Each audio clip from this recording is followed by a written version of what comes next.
Fengal cyclone effect ರಾಜ್ಯಕ್ಕೂ ಕೂಡ ತಟ್ಟಿದ್ದು ರಾಜ್ಯದ ವಿವಿಧ ಜಿಲ್ಲೆಗಳಲ್ಲಿ ಮಳೆಯ ಆರ್ಭಟ ಹೆಚ್ಚಾಗಿದೆ. ಇತ್ತ ಮಂಡ್ಯ ಜಿಲ್ಲೆಯಾದ್ಯಂತ ಧಾರಾಕಾರ ಮಳೆ ಸುರಿತಾ ಇದ್ದು ಇನ್ನು ಜಿಲ್ಲೆಯಾದ್ಯಂತ ಶಾಲಾ ಕಾಲೇಜುಗಳಿಗೆ ರಜೆ ಘೋಷಿಸಲಾಗಿದೆ.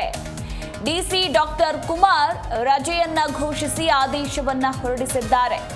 ಅಗತ್ಯ ಮುನ್ಸೂಚನೆ ಆಧರಿಸಿ ಮುಂದಿನ ನಿರ್ಧಾರವನ್ನ ತೆಗೆದುಕೊಳ್ಳಲಾಗುತ್ತೆ ಅಂತ ಇದೇ ಸಂದರ್ಭದಲ್ಲಿ ಆದೇಶದಲ್ಲಿ ತಿಳಿಸಿರುವ ಡಿಸಿ ಡಾಕ್ಟರ್ ಕುಮಾರ್, ಇಂದು ಸರ್ಕಾರಿ, ಖಾಸಗಿ ಅನುದಾನಿತ ಅಂಗನವಾಡಿ ಶಾಲಾ ಕಾಲೇಜುಗಳಿಗೆ 1ರಿಂದ ಪದವಿ ಪೂರ್ವ ತರಗತಿವರೆಗೆ ರಜೆಯನ್ನ ಘೋಷಣೆ ಮಾಡಲಾಗಿದೆ. ಹವಾಮಾನ ಇಲಾಖೆಯಿಂದ ಅಗತ್ಯ ಮುನ್ಸೂಚನೆ ಆಧರಿಸಿ ಮುಂದಿನ ನಿರ್ಧಾರವನ್ನ ತೆಗೆದುಕೊಳ್ಳಲಾಗುತ್ತೆ. ಅಂದರೆ ಇದೇ ರೀತಿ ವರುಣನ ಆರ್ಭಟ ಹೀಗೆ ಮುಂದುವರೆದ್ರೆ ನಾಳೆ ಕೂಡ ರಜೆಯನ್ನು ಘೋಷಿಸುವ ಸಾಧ್ಯತೆ ಇದೆ. ಹೀಗಾಗಿ ನಾಳೆ ಮಳೆ ಇರುತ್ತಾ ಇಲ್ವಾ ಅನ್ನೋದರ ಕುರಿತಾಗಿ ಹವಾಮಾನ ಇಲಾಖೆಯಿಂದ ಅಗತ್ಯ ಮುನ್ಸೂಚನೆಯನ್ನು ಆಧರಿಸಿ ಮುಂದಿನ ನಿರ್ಧಾರವನ್ನು ತಿಳಿಸಲಾಗುತ್ತೆ ಅಂತ ಆದೇಶದಲ್ಲಿ ಮಂಡ್ಯ ಡಿಸಿ ಆಗಿರುವ ಡಾಕ್ಟರ್ ಕುಮಾರ್ ತಿಳಿಸಿದ್ದಾರೆ. ಹೀಗಾಗಿ ಇವತ್ತು ಮಂಡ್ಯ ಜಿಲ್ಲೆಯಾದ್ಯಂತ ಶಾಲಾ ಕಾಲೇಜುಗಳಿಗೆ ರಜೆ ಇರಲಿದೆ.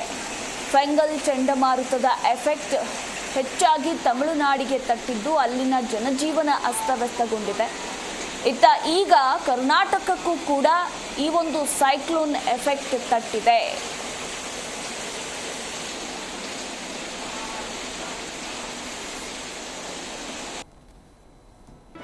ಜಿ ಕನ್ನಡ ನ್ಯೂಸ್ ಈಗ ನಿಮ್ಮ ಮನೆಯಲ್ಲೇ ನೋಡಿ. ಎಲ್ಲ ಕೇಬಲ್ಗಳಲ್ಲಿ ಈಗ ಲಭ್ಯ.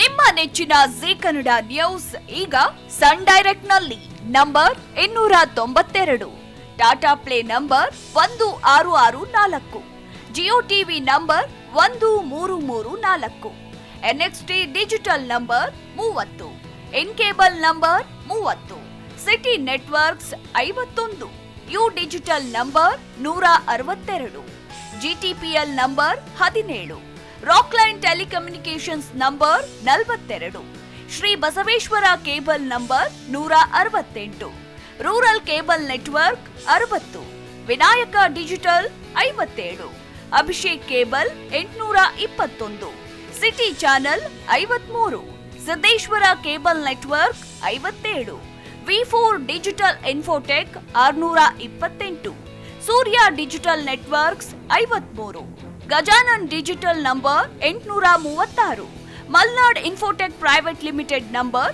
56, Metrocast number 830, Victory digital number 167ರಲ್ಲಿ ನೋಡಿ ಆನಂದಿಸಿ.